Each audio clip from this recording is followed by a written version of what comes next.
अमेठी के आरिफ और उसके सारस दोस्त से तो आप सभी वाकिफ होंगे। गौरतलब है कि बीते दिनों सारस को वन विभाग द्वारा अपने कब्जे में ले लिया गया था, जिसको लेकर सियासत भी गरमाई थी। वहीं अब सारस को अपने पास रखने वाले आरिफ को वन विभाग ने नोटिस भेजा है, जिसमें कहा गया है कि सारस पक्षी से दोस्ती की वजह से आपके खिलाफ मुकदमा पंजीकृत किया गया है। इसको लेकर मुख्य वन संरक्षक ममता संजीव दुबे ने जानकारी दी है। जाने उन्होंने क्या कहा।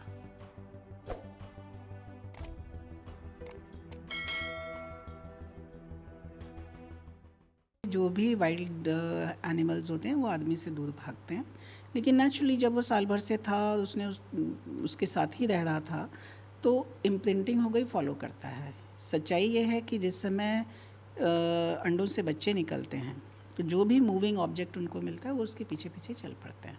इसको इम्प्रिंटिंग कहते हैं और ये बर्ड्स में बहुत जल्दी हो जाती है उनका, क्योंकि नेचुरल इंस्टिंक्ट है। तो इस सारस में भी हुई है, जिसकी वजह से ये खतरे में आ सकता है, क्योंकि जहाँ भी आदमी देखेगा उसके साथ जाएगा, आबादी की तरफ जाएगा।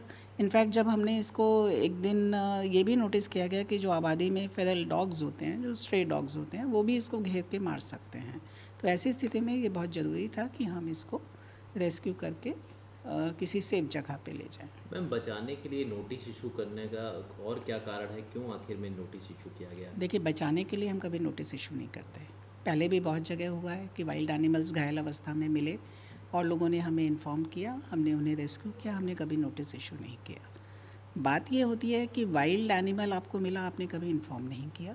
और ऐसा नहीं है कि नोटिस इशू करके हम कोई सजा ही दे देते हैं, बहुत सारे नोटिस इशू होते ही हैं। काम करने का तरीका ही है कि हम एक नोटिस इशू करते हैं, जांच के बाद यदि लगता है कि कोई अपराध हुआ है तब केस हम आगे बढ़ाते हैं, अदरवाइज़ हम नहीं बढ़ाते हैं।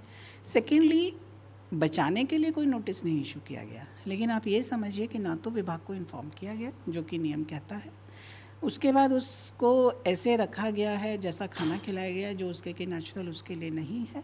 तो वो जांच करनी ज़रूरी थी, वही जांच चल रही है। मैम, वन अधिनियम के तहत भी कई धाराओं में मुकदमे दर्ज हैं। अब वो तो जो संगत धाराएं हैं वो लगाई जाती हैं। जब नोटिस इशू किया जाता है तो जितनी चीज़ों का उल्लंघन होता है हम उसको एग्जामिन करते ही हैं, लेकिन ऐसा नहीं है कि हम उसे गिरफ्तार करके जेल भेज रहे हैं या कुछ कर रहे हैं। इतना हम भी समझ रहे हैं कि उसने बचाया है, लेकिन जो नियम है उसका पालन तो हमें करना ही पड़ेगा।